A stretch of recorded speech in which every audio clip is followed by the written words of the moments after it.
감사합니다.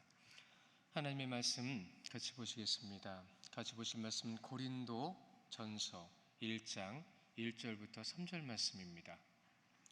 신약성경 263면부터 시작되고요. 고린도전서 1장 1절부터 3절 말씀, 우리 3절 말씀이니까 우리 한 목소리로 힘있게 같이 보겠습니다. 함께 봅니다.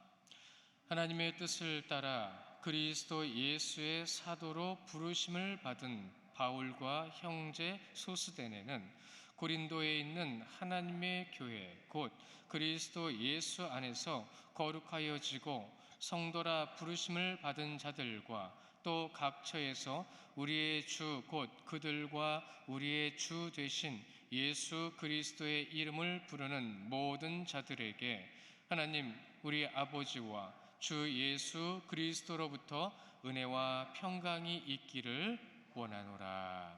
아멘. 오늘부터는 고린도서 말씀을 강의하려 합니다. 우리가 요한복음의 말씀을 통해서 하나님께로 한 걸음 더 나아갔다고 한다면 여러분, 우리의 걸음은 너무 작아요. 우리가 하나님을 믿고 의지한다고 하는 우리의 믿음의 모습은 너무나도 연약합니다. 알고 있는 것 많지 않습니다. 많이 알고 있다 생각하지 마십시오. 창조의 하나님을 안다라는 것은 불가능한 거예요.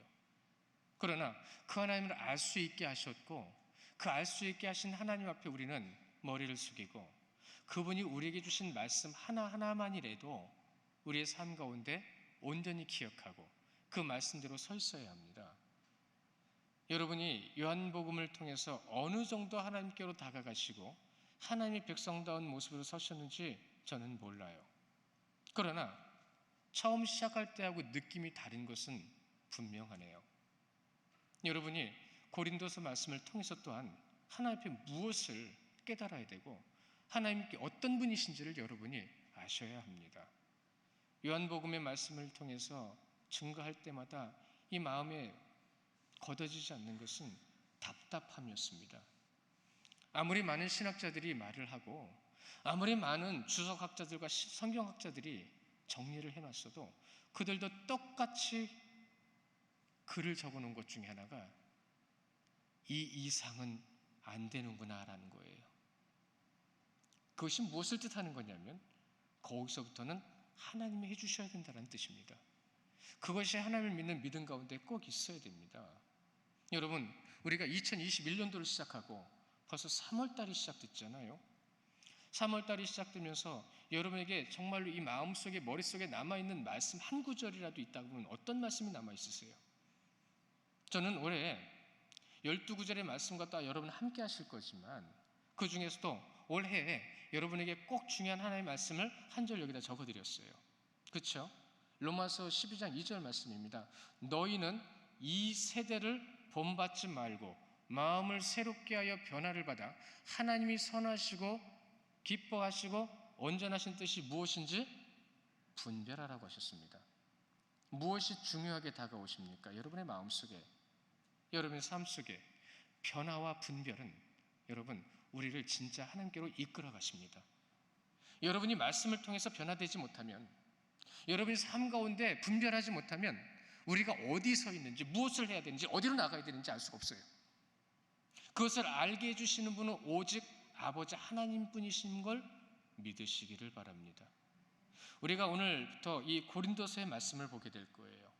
고린도서의 말씀을 보면서 우리가 여러분이 알고 있었던 그동안의 고린도서 말씀 가운데 더 깊이, 더 말씀의 중심을 꼭 붙잡고 흔들리지 않는 성도님들이 되셨으면 좋겠어요. 수요 예배 때도 제가 그런 말씀 드렸습니다. 믿음으로 구원받는데 왜 흔들리시냐고. 그것에 대한 신학적인 정리와 말씀을 되게 많이 전해드렸어요. 여러분 흔들리시면 안 되는 거예요. 그런데 흔들립니다. 하나님의 말씀이 있음에도 불구하고 흔들린다는 거예요. 그 흔들리는 여러분을 바라보면서 주님이 하신 말씀이 하나 있어요. 이렇게 시작해 볼까요? 여러분 질투 아시죠? 아마 질투 많이 느껴보셨을 겁니다. 앞으로도 여러분 질투가 참 많으실 거예요. 이 질투가 없으면 여러분 감정이 없는 거예요. 그런데 감정이 없는 사람은 없습니다. 그렇죠? 일반적으로 이 질투라고 한다는 게 뭐예요? 자신이 좋아하는 사람이 다른 사람을 좋아해요. 이거 정말 힘든 겁니다. 그렇죠? 그래서 샘나고 미워하고 어떨 때는요, 싫어요. 또한 어떤 사람이 나보다 잘 돼요. 나보다 먼저 앞선 자리에, 좋은 자리에 먼저 올라갔어요. 그것 때문에 시기가 되고 미워하는 마음과 깎아내리고 싶은 마음까지 생겨요. 없다 그러면 거짓말이에요. 그러나 그것이 옳지 않다라는 생각을 하고 있는 것이 우리 그리스도인의 온전한 모습이고, 그것을 행하는 것이 그리스도인이 아닌 모습인 거예요. 사람의 질투가 이렇습니다. 그렇게 개인적인 거죠. 근데 그 작은 개인적인 하나의 모습이 얼마나 많은 것을 흐트러 놓는지 모릅니다. 그럼 여러분, 하나님의 질투는 어떤가요? 여러분, 하나님이 질투하시는 하나님인 건 알고 계신가요? 그럼 하나님의 질투는 뭐죠? 여러분, 하나님의 질투는 곧 생명과 구원에 관련된 겁니다. 우리가 느끼고 있고 우리가 알고 있는 인간적인 개인적 이 땅에서의 질투가 아니라, 출애굽기 20장 5절 말씀, 신명기 5장 9절 말씀이 있어요. 우리 함께 보실 건데요, 여기에 하나님의 질투가 나옵니다. 이 두 구절의 말씀이 똑같아요. 그것들에게 절하지 말며 그것들을 섬기지 말라. 내 하나님 여호와는 질투하는 하나님인즉 나를 미워하는 자의 죄를 갚되 아버지로부터 아들에게 3, 4대까지 이르게 하거니와 라고 말씀하셨어요. 여러분, 여기서 벌 주는 것에 집중하지 말고 오늘 질투에다가만 집중을 해보자고요. 다른 것들을 바라보는 거예요. 우상을 바라보는 거예요. 하나님이 아닌 것은 다 우상이 되는 겁니다, 여러분. 이렇게 말씀하시면 오해하고 싫어하시는 분들도 계시겠지만, 여러분, 자녀를 우상 삼지 마십시오. 자녀는 하나님의 자녀예요. 우리에게 맡겨주셨고 귀하게 양육해야 될 대상이에요. 그에게만 주신 인격이 있고 그에게만 주신 성품이 있어요. 인정해 주시고 보듬어 주시고 사랑해 주시고, 왜요? 주님이 우리를 인정해 주시고 보듬어 주시고 사랑해 주셨으니까요. 우리는 그렇게 주님께로 나가는 거예요. 그런데 그것이 우상이 돼서요, 하나님보다 더, 어떨 때는 직장이, 어떨 때는 학교가, 어떨 때는 일이, 어떨 때는 내 마음이 우상이 되어서 하나님 생각도 안 해요. 믿음의 성장, 장성한 분량에 이르기까지 여러분 많은 과정을 겪으시게 될 겁니다. 지금 어디에 와 계신지는 저는 몰라요. 그런데 여러분과 하나님은 1대1로 하나님이 알고 계셔요. 그렇다고 한다면 여러분이 하셔야 될 게 있잖아요. 무엇을 하셔야 되는지. 하나님은 계속 질투하실 거예요. 이 질투하다, 하나님께서 질투하신다는 이 칸나라고 하는 질투는요, 여러분, 우리가 알고 있는 어떠한 인간적인 것이 아니에요. 하나님의 속성이에요. 하나님만이 가지고 계신 성품이란 말이죠. 하나님만이 가지고 계신 이 성품을 당신의 백성을 너무나도 사랑하시기 때문에 그 백성이 당신에게서 떠나감으로 인해, 또한 세상의 악함 속에서 부패하고 타락한 것을 결코 원치 않으심으로 인해 가만히 계실 수 없는 하나님의 마음이다. 가만히 계실 수가 없어요. 우리나라만의 재밌는 말 있죠. 가만히 있으니까 날 가만히로 하냐고. 여러분, 그리스도인들은 가만히가 되셔야 돼요. 그리스도인들은 나서는 게 아니라 하나님의 뜻을 나타내시는 자들이에요. 그러니까 인내가 있는 거예요. 오래 참음이 있는 거예요. 주님의 성품이 있어야 되는 거예요. 무엇으로요? 그분의 사랑으로요. 사도 바울이 이 하나님의 질투를 아주 분명하게 드러냈던 사건이 있었어요. 그것을 격분이라는 말로 신약성경 헬라어에는 기록되어 있습니다. 우리가 함께 보실 건데요, 사도행전 17장 16절 말씀에 보시면 이렇게 기록되어 있습니다. 바울이 아덴에서 그들을 기다리다가 그 성에 우상이 가득한 것을 보고 마음에 무엇을 했다고요? 격분했다고요. 이 격분이라는 말이 여러분 질투입니다. 이것을 감당할 수 없어가지고요. 근데 이 감당할 수 없는 이것을 갖다가 왜 격분이라는 말을 썼냐면, 원래 이 격분이라는 말이 이 마룩시노라고 하는 헬라어의 의학적인 용어예요. 그 뜻이 무엇이냐면 이런 거예요. 졸도하다, 발작하다라는 거예요. 하나님의 영이, 그 의로우신 하나님의 영이 세상의 더러운 것과 악한 것 가운데서 가만히 있을 수가 없었다라는 거예요. 가만히 있을 수가 없었다라는 거예요. 하나님의 영은요, 더러움, 그 부패, 음행, 타락, 이런 것들 앞에서 그 격분하는 모습으로 사도 바울이 하나님의 질투를 지금 하나님의 영을 통해 나타나게 하신 거예요. 오늘 이 부분 잘 기억하셔야 됩니다. 당시 일행보다 먼저 아덴에 도착했어요. 사도 바울이 같이 가야 되는데 이제 그 먼저 오게 된 이유를 말씀을 드리겠지만, 사도 바울의 눈에 보여진 그 아덴의 참상이라는 것이 너무 속상한 거예요. 여러분, 가만히 있어야 될 게 있고 가만히 있으면 안 되는 게 있어요. 인간의 것이 있고 하나님의 것이 있어요. 여러분 정말 분별하셔야 됩니다. 복음을 전하지요. 그는 혼자 그곳에 먼저 도착해서 복음을 전하게 됩니다.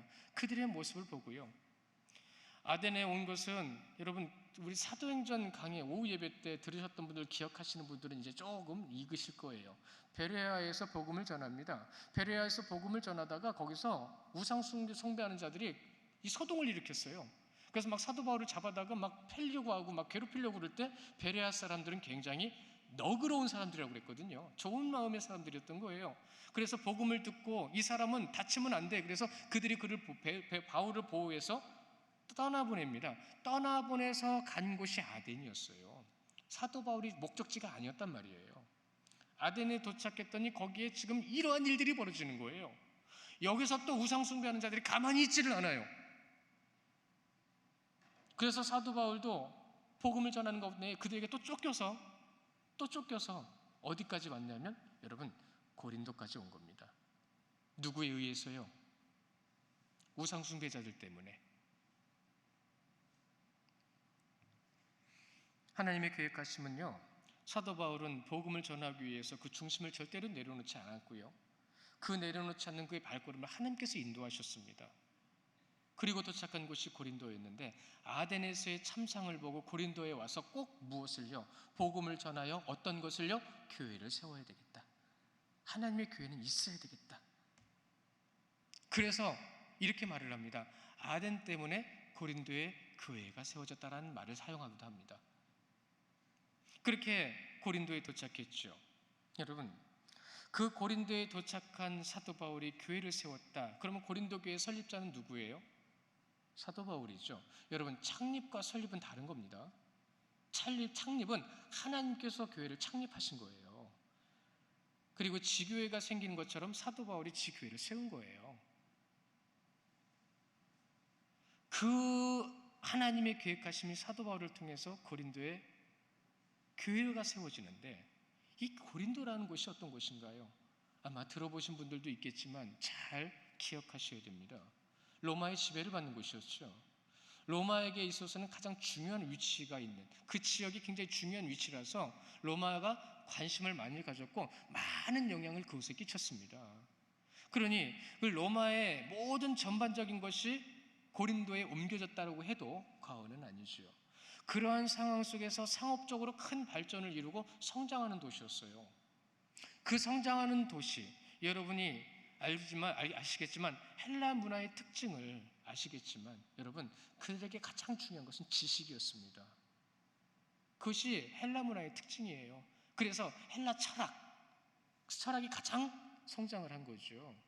성장을 하면서 세상에 많은 지식들을 모아놓기 위해서 가장 처음으로 큰 도서관을 세워진 곳이 그 지역입니다. 그런데 그러한 지식을 높이 쌓기를 원했던 그들이 똑같이 성장시킨 것이 하나 있는데, 그것이 바로 우상숭배입니다. 그 우상 숭배, 우리가 사도행전에서 많이 들었기 때문에 여러분이 기억나시겠지만 로마의 정책 자체가요, 로마에게 대적하지만 않으면 굉장히 관대했어요.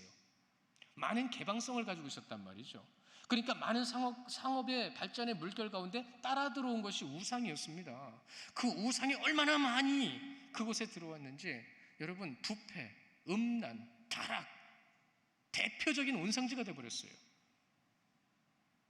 그것 가운데 너무나도 안타깝게 가장 그 고린도를 피폐하고 타락하고 넘어뜨리게 했던 것이 바로 성적 문제였습니다. 음란함이었다는 얘기예요. 신전이 있었는데 그 신전 안에 여자입니다. 여자 사제만 1000명이었어요. 그 여자 사제와 접촉을 해야 신과 만난다라고 그들은 주장을 했어요. 타락을 조장한 거예요. 본인들의 이 인간적인 타락을 정당화시키기 위해서 신이라는 이름으로 엄청난 타락의 역사를 만든 겁니다. 제사가 없을 때는 그 여사제들이요, 동네로 나가서 시내로 나가서 돈을 벌기 위해서 활동을 했대요. 그러니까 결과적으로 그들이 신에게 제사하는 그 자리부터 시작해서 모든 곳에 타락의 온상지를 만들어 갔던 거예요. 이들의 부패, 음란, 타락이 얼마나 심각했냐면 이 고린도라는 말, 지역 이름이잖아요. 근데 그 말이 어떻게 변했냐면 고린도인 그러면 타락한 자들, 고린도인 하면 음란한 자들, 고린도인 하면 부도덕한 자들이라고 인식을 했다고 합니다. 그래서 고린도전서 5장 9절에 보시면 음행하는 자들을 사귀지 말라, 성경에도 분명하게 강권하고 있어요. 그들과 사귀지 말라. 여러분들도 잘 아시겠지만 인류의 역사를 보면 고대 문명들이 참 많았어요. 대형 문명들이 참 많았어요. 그 큰 문명들이 지금 흔적도 안 남았어요. 썩어지고 있죠. 돌도 마모돼서 흔적도 없어지고 있고, 그 엄청난 문명들이 왜 망했어요? 여러분, 그들이 망했던 건 부패 때문에 망했습니다. 음란함 때문에 망했습니다. 부도덕함 때문에 망했습니다. 그러한 부도덕함으로 망한 그들의 공통점을 다 가지고 흔적도 없이 사라진 그 가운데에 여러분, 탐욕이라는 것은 여러분 이성을 잃게 만들어요. 육신의 것을 추구하고 내 욕망을 이기지 못하면 여러분 이성을 잃어요. 바른 것을 보지 못하게 만든다는 거예요. 얼마나 많은 도시들과 얼마나 많은 역사들이 그것을 우리에게 교훈을 주고 있는데 지금도 그것을 버리지 못합니다. 버리지 않으려고 해요. 즐겁고 쾌락이니까. 여러분들도 잘 아시겠지만 학폭이라는 말이 있잖아요. 그것 때문에 지금 발목 잡힌 사람들 꽤 많죠. 어렸을 때 철없이 행동했던 모습들, 배움이 없어서 그게 해도 되는 줄 알고 했던 나쁜 짓들, 그것이 지금 발목을 잡고 있어요. 그 어려서 행했던 철없던 행동 하나도 인생을 그렇게 굴곡을 시키는데, 꺾어버리는데, 여러분 이 탐욕과 음행이라는 것은 여러분 인생을, 아니요 영혼을 완전히 나락으로 떨어뜨립니다. 그 두려움이 없어요. 그 인식이 없어요. 결국은 인간을 바른 자리로 세워지지 못하게 만들었다라고 표현을 합니다. 인간의 모든 사고가 잘못되어지고 또한 그로 인해서 생기는 분쟁들을 우리는 지금도 경험하고 있습니다. 죄를 감추기 위해서 더 큰 죄를 지고요, 자신들의 유익을 위해서 온갖 방법을 가리지 않고요. 이러한 모든 것이 이루어지는 그 자리에 그것으로 공감대를 형성한 모임들, 집단들이 생깁니다. 그 집단들은 역사 가운데서도 약자들의 피를 흘리는 것을 서슴지 않았어요. 지금도 약자들을 괴롭히는 모습은 피를 흘리지 않아도 피눈물을 흘리게 만들고 있습니다. 그것에서 나오셔야 되고 벗어나야 되고 그것을 멀리 하셔야 됩니다. 안 그러면 어느 순간에 나의 영혼이 완전히 넘어집니다. 주님은 계속 부르고 계세요. 부자와 나사로 기억나시죠? 거지. 지금도 내가 모세를 통하여 나의 종을 통하여 보내어 복음을 전하고 있노라. 내가 지금도 하나님을 믿는 자여, 하나님을 부르시고 이끌림 받는 자야, 나에게로 오라고. 들리는 이들은 지금 그 복음을 듣고 계신 거예요. 응답하시지 않으면 늦어집니다. 늦어지는 것 가운데서도 응답하지 않으면 여러분 정말로 구원받지 못할 수 있어요. 하나님은 끝까지 그를 치시지만 그가 돌아서지 않으면 어떻게 되죠? 하나님만 하시겠죠. 심각한 우상 숭배와 성적 타락은요, 죄악으로 가득한 이념과 사상을 인간적으로 세워가게 했습니다. 여러분 분별하실 수 있으셔야 돼요. 이 말을 잘 들으셔야 돼요. 죄악으로 가득한 이념과 사상, 하나님이 없는 것은 그런 거예요. 하나님을 바라보지 못하게 하는 것은 그런 거예요. 그래서 인간적인 이해만 구합니다. 어떤 집단이 마저 오라라고 하면 그냥 몰아가는 거, 반대 집단에서는 그게 또 아니라고 싸우는 것, 둘 다 잘못된 거예요. 그 안에는 하나님이 없잖아요. 우리가 정말로 하나님을 의지하고 하나님을 바라보는 자의 모습이라고 한다면 이 안에 세상의 뿌리, 세상의 쓴 뿌리 뽑아내고요, 나의 잘못된 것, 더러운 것, 추악한 것, 음란한 것, 부패한 것, 부도덕한 것 없는 사람 없습니다. 참아내고 이겨내고 견디고 바른 것을 찾기 위해서 노력하는 자의 모습으로 서는 겁니다. 그것의 기준이 바로 하나님의 말씀인 거예요. 하나님의 말씀으로 인하여 세워지는 것, 계몽주의 시대라고 하죠. 이성주의. 여러분 그 계몽주의 시대를 기점으로 해서 여러분 신학과 철학은 더 분명히 극렬히 나눠져 버렸어요.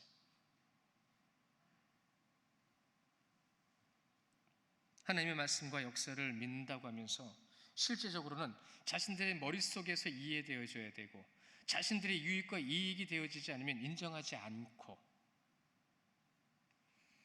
그러면서도요 하나님을 믿는다고 얘기를 해요. 그러면서도 하나님을 믿는다고 얘기를 해요. 믿음이 아닌 믿음을 가지고 나는 믿고 있다고 얘기하는 겁니다. 내가 하나님을 믿는다고 하지만 내 생각이 앞서는걸요? 그것은 하나님이 주인이 아니신 거잖아요. 우리 모습 가운데 있습니다. 그것이 다. 저도 있어요. 어떨 때는 내가 생각하기에 옳고 이게 옳은데라고 생각하고 주장하고 싶은 것들이 있어요. 근데 저는 내색을 안 하고 누르려고 노력을 합니다. 왜요? 일단은 먼저 하나님 앞에 검증받고 싶어서. 검증받아야 되니까. 고린도에 하나님의 교회가 세워진 건 놀라운 역사입니다. 지금까지 고린도에 대해서 잠깐 말씀을 드렸는데 그 고린도의 교회가 세워졌죠. 성도 여러분, 이곳에 하나님께서 이 교회를 세우신 줄 믿으시기 바랍니다. 하나님께서 세우신 교회에서 여러분은 예배하고 계신 거예요. 하나님의 말씀이 선포되는 곳은 하나님의 교회고 그 듣는 말씀, 그 말씀을 붙드는 성도가 모인 것이 교회입니다. 이것은 건물이죠. 여러분이 교회입니다. 사도 바울이 고린도에서 교회를 설립할 때에 유대인들이 그곳에 많이 모이게 됐어요. 많이 모이게 된 이유는 로마가 모든 이들을 로마 안에서 모든 유대인들을 다 추방시켜 버렸습니다. 그리스도인들을 놔둘 수는 없다. 다 쫓길 때 그나마 그들이 많이 모여서 정착했던 곳이 고린도였던 거예요. 그때에 귀족이면서도 유대인이었던 브리스길라와 아굴라가 거기 있었던 거죠. 가장 심각한 문제 중에 하나가 숙소 문제였던 거예요. 너무 많은 사람들이 유입이 되니까 잠들 데가 없어요. 그래서 그때 천막 장사들이 굉장히 많이 돈을 벌었죠. 근데 사도 바울의 일이 뭐였죠? 아굴라와 브리스길라의 일이 뭐였죠? 그들이 자연스럽게 만나게 된 거예요. 그들의 자연스러운 만남이 고린도 교회 설립의 시작이 된 겁니다. 믿는 자의 모습, 믿는 자들의 모임, 하나님의 뜻을 따라 그 말씀을 붙드는 자들의 모임이 여러분 교회인 것입니다. 그 교회가 된 그곳, 오늘은 고린도의 도시의 배경을 잠깐 말씀을 드리고 고린도 교회가 설립되어지는 모습을 지금 이렇게 말씀을 드렸는데요. 하나님께서 당신의 자녀가 있는 곳에는 교회를 세우시는 줄 여러분 믿으시기 바랍니다. 그것을 잊지 마셔야 돼요. 여러분, 우리가 지금 후원해드리고 지금 도움이 되고 힘이 되어지려고 노력하는 이태식 선교사님 있죠? 이태식 선교사님이 벌써 일본에 가신 지 3년이 됐어요. 서류를 다시 갱신할 때가 돼서 서류를 만들어서 보내드렸는데 똑같이 그냥 전에 만들었던 거 보내드리면 되는데 제가 그것을 만들어 달라고 하면서 깜짝 놀란 거예요. 벌써 3년이 됐다는 거죠. 그분이 3년 전에 10년 넘게 강원도 동강상류 오지에서 사역을 하실 때 한 영혼이라도 구원받아야 될 영혼이 있으면 내가 그곳에 들어가겠다. 들어갔다가 거기에 눌러 앉으신 거예요. 한 영혼이 주님을 영접하는데 그 영혼을 놓고 다시 나올 수가 없었던 거예요. 양육해야 되죠. 돌봐줘야 되잖아요. 그 나이 많으신 어르신을. 근데 그 나이 많으신 어르신을 돌아보는데 3년 동안 그 한 분만 모시고 양육을 하는데 실족할 것 같더래요. 전도해도 전도가 안 되고 3년이 지나니까 변화가 생기고 6년이 지나니까 변화가 생기고 10년 만에 그 지역이 다 복음화가 됐습니다. 차를 타고 1시간 반을 돌아야 14, 15명 모여요. 그 오지에 떨어져 있는 집들의 많은 어르신들과 영혼들을 불쌍히 여겨서 그들에게 복음을 전하고 한 영혼, 그 한 영혼을 위해서 당신의 종을 보내셨던 거예요. 그리고 10년 넘게 사역할 때 그 가슴에 답답함과 어려움과 억울함과 여러분 볼일 보고 왔더니 장판이 없어졌더래요. 볼일 보고 왔더니 음식이 없어졌더래요. 강원도 오지 사람들이 좀 그런 게 있더라고요. 남의 것도 내 것, 내 것도 내 것인 것처럼. 그런데 가서 일을 도와주면 당연한다듯이 말 한마디 가세요 말아버리고 10년이 그들의 마음에 감동을 주는 거예요. 아니요. 10년 동안 참고 기다리며 주님의 말씀을 전하기 위해서 애쓰며 변화되지 않는 그의 모습을 통해서 그곳에 놀라운 역사가 벌어진 겁니다. 그리고 나서 처음 사역자의 길을 출발할 때에 일본을 향한 선교의 그의 비전이 그제서 생각이 났다는 거죠. 그리고 나서 후임 정말 좋은 분을 거기다 다시 모시고 가셨어요. 한 영혼을 위해서, 구원받아야 될 자를 위해서 여러분을 보내실 수도 있다는 것을 잊지 마십시오. 여러분이 있는 그곳에 연약한 영혼이 있습니다. 여러분이 있는 그곳에 구원받아야 될 영혼이 있습니다. 그럼 여러분은 어떻게 하시겠습니까? 한마디에 진짜 결판 내려고 애쓰는 사람이 아니라 하루 이틀 섬기고 1년 3년 사랑해주고. 그래서 여러분 그 모든 것의 사역을 인간의 판단과 기준으로 서지 마십시오. 너무나도 안타까운 것은 인간적인 판단과 인간적인 거부가 너무 많이 나타나고 있어요. 사역자들이 사역자를 고르고 있어요. 여러분한테는 좀 죄송한 얘기지만 저는 서울에서만 살았잖아요. 그러다가 여기 내려왔습니다. 동기들이 하나같이 저한테 하는 말이 왜 거기까지 내려가니에요? 뭐하러 거기까지 가니에요? 전 대답 안 했어요.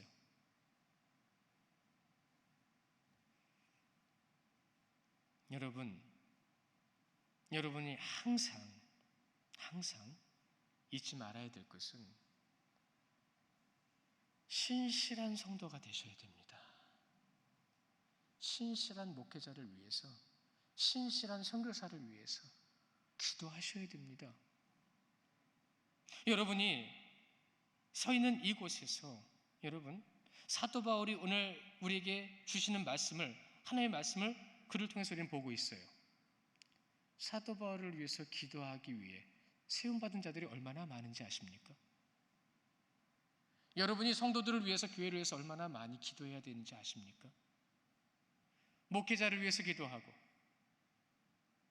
저를 포함해 모든 이들은 다 연약해요. 어느 순간에 넘어질 수 있고 어느 순간에 실족할 수 있어요. 말 한마디 때문에 화날 수 있어요. 신실한 게 뭐죠? 변하지 않고 정말로 그 모습 그대로 하나님께로 나아가시기를 주님의 이름으로 축원합니다. 사도 바울은 먼저 아덴에 도착했고 또한 고린도까지 인도함을 받아서 나아가는 그 길 가운데 비록 먼저 떠났기 때문에 혼자 그 길을 걸어갔지만 그 뒤를 따라서 많은 일행들과 헌신, 헌금을 가지고 그를 따라다녔단 말이죠. 중간에 사도 바울을 잃은 적도 있었어요. 중간에 사도 바울을 잃었을 때는 그들이 머무는 그곳에서 얼마나 간절히 기도했는지 모릅니다. 주의 종을 위해서, 주의 교회를 위해서. 성도 여러분, 우리는 지금 하나님의 교회로서 바로 서 있을까요?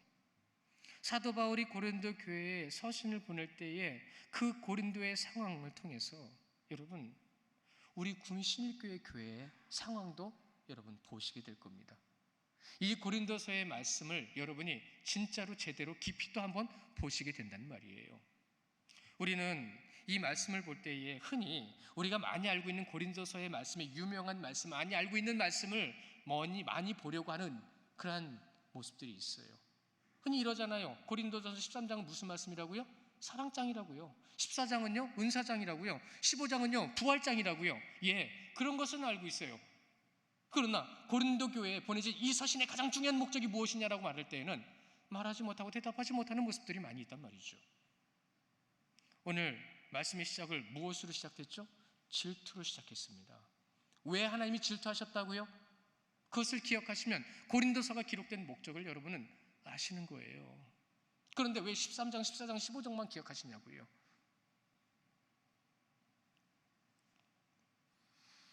우리가 하나님을 믿는 이곳에서 교회의 분명한 현실을 직시하고 하나님께서 세우신 교회다라고 분명히 믿는다고 한다면 하나님 앞에 그 말씀 따라 온전히 서셔야 합니다.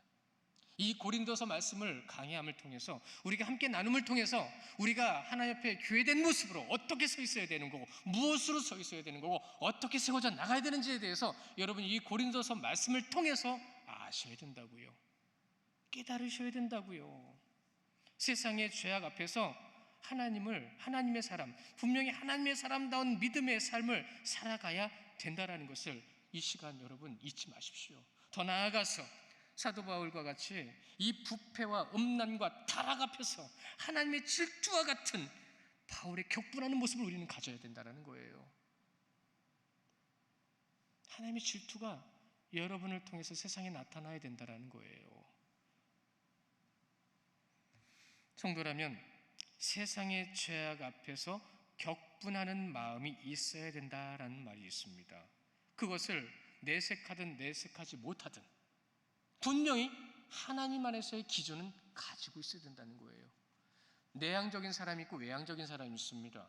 내향적인 사람은 말 잘 못하지만 기도를 좀 많이 하죠. 외향적인 사람이 기도를 안 한다는 건 아니에요. 그러나 외향적인 사람은 먼저 나타내요. 먼저 말하기도 해요. 무엇이 좋다 나쁘다 말할 수는 없지만 여러분 정말로 여러분에게 주신 성향과 여러분에게 주신 성품을 통해서 하나님의 귀한 사역을 감당하시기 바랍니다. 하나님께서 여러분에게 주신 메시지 가운데에서 바로 서셔야 된다라는 거예요. 여러분 얼마나 하나님의 마음이 여러분에 있으십니까? 여러분은 얼마나 하나님의 마음을 가지고 지금 서 계시고 삶을 살아가십니까? 어떤 분이 그런 말씀을 하세요. 어찌 보면 세상의 죄악 앞에서의 모습보다도 세상 앞에서의 죄악의 모습보다도 교회 안에서 보여주는 분냄이 더 많은 것 같지 않냐고. 너무 가슴 아픈 얘기죠. 교회에서의 분쟁이 아니에요.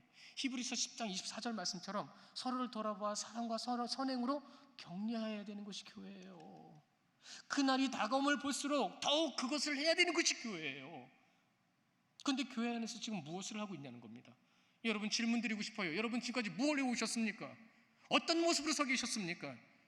그를 돌아봐주고 그를 품어주고 그를 사랑해주는 모습으로 서 계셨냐고요.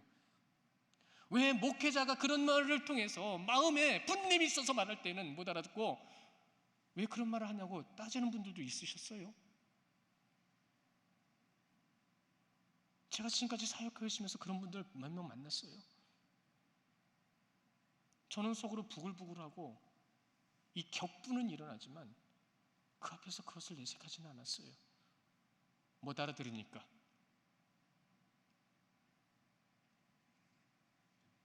그럼에도 세상에 대해서는 우유부단하고요, 세상에 대해서는 무기력한 모습들을 가지고 있는 것을 저는 봅니다. 밖에서는 큰 소리 못 치면서 왜 교회에서는 큰 소리 치려고 하죠? 교회는 큰 소리 치는 곳이 아니에요. 큰 마음을 갖는 곳이에요. 주님의 그 사랑을 갖는 곳이에요. 고린도서가 기록된 목적이 그겁니다. 세상의 악함 속에서 고린도서 말씀의 시작부터 사실 여러분 문제가 시작되는 거예요. 시작부터가요. 여러분 1절에 보시면 하나님의 뜻을 따라 그리스도 예수의 사도된 바울 후 부르심을 받은 자라고 말씀하시죠. 우리는 그냥 당연하게 읽잖아요. 그래, 사도 바울은 하나님이 부르셨잖아. 그런데 그 중심으로, 그 이유로 기록한 게 아니에요. 사도 바울의 사도권을 의심하는 자들 때문에 내가 하나님의 뜻으로 예수 그리스도의 이름으로 부름받은 자다, 이 얘기인 겁니다. 이게 사도 바울이 설립자임에도 불구하고 그의 사도권을 지금 의심하고 있는 거예요. 왜 그의 사도권을 의심하는지 아십니까? 그들이 사도권을 의심한 이유는 영적인 타락 때문에 그들 머릿속에, 그들의 영속에 들어간 인간적인 생각과 판단으로 인해서 흐려진 영이 자신들이 기득권자가 돼야 된다라는, 사도 바울만 밟고 올라가면 내가 최고야, 이건 거예요. 이 말씀이 그래서 기록된 겁니다. 영적 타락. 고린도 교회는 예수 그리스도의 복음을 전하고 받고 믿는 자들을 위해서 세워진 곳이 교회고요, 그 교회에서 사도권, 사도 바울의 사도권을 문제시 삼았다는 것은 이 복음의 문제가 되는 거예요. 왜요? 그가 전한 말씀은 하나님의 말씀인데 하나님의 말씀의 권위가 무너지는 거거든요. 사도권의 목적이 있는 게 아니에요. 말씀의 권위의 목적이 있었던 거예요. 그 말씀의 권위를 세우기 위해서 그가 지금 이렇게 말하고 있는 겁니다. 사람들이 뭘 따지고 들었는지 아세요? 그때 이런 것을 따지고 들은 겁니다. 내가 베드로도 알고 예수님의 12 제자도 알고 있는데 그들의 제자가 예수님과 어떻게 해서 제자가 되는지 우리는 알거든. 근데 너는 아니잖아. 잘 들어봐. 예수님께서 직접 부르시고 세우신 자가 제자야. 그분에게 직접 배우고 그 말씀을 전하는 자가 제자야. 그와 동거동락을 하고 그들과 그와 삶을 공유했던 시간들이 있었던 자만이 제자야라고 주장을 했던 거예요. 사도 바울은 거기에 대고 할 말은 없죠. 그러나 여러분은 사도 바울이 주님께서 직접 부르셨던 사건을 알고 계세요. 다메섹 도상에서 주님께서 그를 부르셨습니다. 그를 부르시고 증거 삼게 하기 위하여 그의 눈을 가리셨고, 증거 삼게 하기 위하여 우리 말씀 함께 보십니다. 사도행전 9장 15절 말씀인데요, 이 말씀에 이렇게 기록됩니다. 주께서 이르시되 이 사람은 내 이름을 이방인과 임금들과 이스라엘 자손들에게 전하기 위하여 택한 나의 그릇이다. 누구에게요? 아나니아에게 하신 말씀이에요. 하나님과 바울과 1대1이 대화했다고 한다면 아무도 안 믿었을 거예요. 그러나 하나님께서 세우신 증인과 그 말씀을 통해서 증언하고 계시는 겁니다. 여러분이 그리스도인이신 것은 하나님의 말씀으로 여러분 자신을 증명할 수 있어야 됩니다. 하나님의 말씀으로.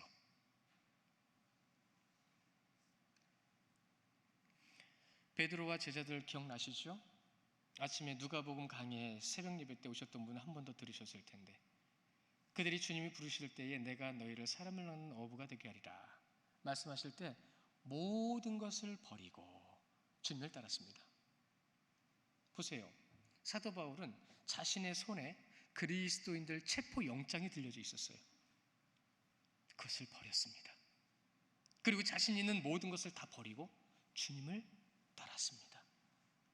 그 주님을 따르며 그 복음을 전하기 위해 세상을 향해 달려 나아갔습니다. 그 사도 바울이 기록한, 그 사도 바울이 세운 고린도 교회를 향해서 칼빈 선생이 이런 메시지를 전합니다. 우리 자막으로도 같이 보실 거예요. 잘 눈으로 따라오시면 참 좋을 것 같습니다. 소명을 받지 않는 한 아무도 사역자의 명칭과 지위를 합법적으로, 하나님의 법을 얘기하는 겁니다, 합법적으로 취할 수 없는 것처럼 자기 직분의 책무를 이행하지 않는 한 소명받은 것으로 충분하지 않다. 좀 어려우시죠? 어려운 분 계셔서 제가 풀어드릴게요. 잘 들어보세요. 하나님의 부르심과 성령의 역사가 없이는 성도의 역할을 감당할 수 없고, 성도다운 삶을 살지 않으면서 구원받았다고 말할 수 없다. 칼빈 선생은요, 살을 붙이지 않아요. 그냥 직격타예요. 너 구원 못 받아. 왜? 말씀대로 안 사니까. 이거예요. 말씀대로 사는 자는 말씀에 고백이 있고 그 고백은 곧 믿음이야 라고 말하는 사람이 칼빈입니다. 데살로니가전서 1장 3절도 함께 보실 건데요, 여러분 정말로 귀에 익으실 건데 이것을 절대로 잊지 마십시오. 데살로니가전서 1장 3절에 보시면 너희의 믿음의 역사와 사랑의 수고와 우리 주 예수 그리스도에 대한 소망의 인내를 우리 하나님 아버지 앞에 끊임없이 기억함이라. 이것은 머리로 기억하는 게 아니라 영과 삶으로 기억한다는 뜻이에요. 뭐요? 믿음의 역사. 무엇이요? 사랑의 수고. 무엇이요? 구원의 역사, 소망의 인내를 말씀하시는 겁니다. 믿음대로 행하면 응답받고, 사랑의 수고로 예수 그리스도를 나타내며 소망의 인내로 하나님의 역사가 이루어질 때까지 나아가는 것이다 라고 정리해봤습니다. 여러분들이 정말로 하나님 앞에 사도 바울의 사역을 통해서 무언가를 이번 이 고린도서를 통해서 메시지를 얻게 된다고 한다면, 여러분 요한복음을 보실 때보다 더 주님 앞에 나아가셔야 됩니다. 이제는 한 걸음 나아가신 것이 두 걸음이 되는 겁니다. 한 걸음에 만족하는 분들이 아니라 앞으로 하나님께서 여러분을 통해서 이루고자 하실 놀라운 하나님의 역사를 기대하면서 그 소망 안에 세움받는다라는 거예요. 여러분 잊지 마십시오. 우리가 하나님 앞에서 삶을 살아가야 되는데 한국교회의 현실을 볼 때에는 너무나도 부정적이에요. 이 부정적인 생각을 가지고 소망 없는 듯 말과 행동하는 사람들이 너무나도 많습니다. 여러분 그래서 이런 말들이 전해져요. 안 된다고 하는 사람들 앞에 하나님은 역사하시지 않는다. 안 된다고 하는 사람들 앞에 역사하시지 않는다. 여러분 입에 안 된다라는 말과 된다라는 말 어떤 것이 더 많이 나오는지 들어보십시오. 여러분 귀로 직접 여러분이 들어보십시오. 그러나 하나님께서 이루실 거다라고 하는 믿음 가운데 갑절의 능력이 그에게 임할 것이다 라고 말씀하셨어요. 하나님께서 이루실 거다. 창조의 하나님이 이루시지 누가 이루십니까? 여러분이 하실 수 있어요? 고린도는 많은 문제로 흔들리고 혼란스러웠지만 하나님의 말씀을 믿음으로 성령의 놀라운 능력과 구원의 역사가 일어나기 시작했습니다. 그래서 2절의 말씀에 보시면 이렇게 말씀이 되는 거예요. 고린도에 있는 하나님의 교회가, 그 전능하신 아버지 하나님, 그분이 세우신 교회가 라고 하면서 곧 그리스도 예수 안에서 거룩하여지고 성도라 부르심을 받는 자들과 또 각처에서 우리의 주 곧 그들과 우리의 주 되신 예수 그리스도의 이름을 부르는 모든 자에게 그 은혜와 능력이 임할 것이다. 사랑하는 성도 여러분, 말씀은 하나님께서 택하셔서 하나님께로 나오는 자에게 주신 겁니다. 그러므로 깨닫게 하시고 그 말씀의 능력 위에 서게 하시는 거예요. 여러분이 그 위에 서시기를 축원합니다. 바로 설 수 없을 것 같은 타락한 고린도 교회를 하나님께서 세우시는 걸 보십시오. 선배 목사님 중에 한 분이 그러시더라고요. 안타깝고 죄송합니다. 너무나도 민망하고 아쉽습니다. 교회가 그런 모습을 보이고 세상의 질타를 받는 이 시점에서 우리가 어떻게 하면 좋겠습니까? 여러분 반성하시고 회개하시고 기도하십시오. 그러나 지금도 구원받기 위해 교회로 나오는 이들이 있다는 것을 잊지 마십시오. 여러분 그렇습니다. 잘못한 이들이 있지만 하나님의 역사는 당신의 백성들을 통해서 이루고 계시다는 것을 믿으시기를 축원합니다. 하나님께서 하신 말씀대로 절대로 이루어진다고 믿으시기를 원하고, 여러분 문제만 바라보는 사람은 구원이 없다라는 말이 있어요. 진짜 구원 없습니다. 문제만 바라보는 사람은. 우리 앞에 놓이신 문제가 아니라 하나님의 능력의 시작이라고 믿는 자들을 통해서 지금까지 하나님께서 이를 이루어 오셨습니다. 여러분이 그 능력의 시작의 자리에 있는 분들인 걸 믿으시기 바랍니다. 여러분의 그 믿음의 놀라운 고백을 통해서 고린도 교회 성도들에게 주신 많은 것들, 누리는 많은 것들이 있었지만 그들에게 문제라고 생각되어지는 그 순간부터 모든 것이 문제되어진 그때에 사도 바울을 통해서 복음이 전해지고 복음이 전해지는 그 순간 이 고린도서는 그들에게 하나님의 놀라운 역사를 경험하게 하셨습니다. 우리가 오늘부터 이 고린도서 말씀을, 오늘은 서론이지만 고린도서 말씀을 이제 보게 될 겁니다. 이 말씀을 통해서 우리에게 주신 가장 중요한 것이 무엇인지를 여러분이 꼭 알고 깨닫고 그대로 삶을 통하여 하나님의 놀라운 능력의 시작을 이루시기를 주님의 이름으로 축원합니다. 기도하겠습니다. 아버지 하나님, 하나님께서 사랑하시는 주의 자녀들이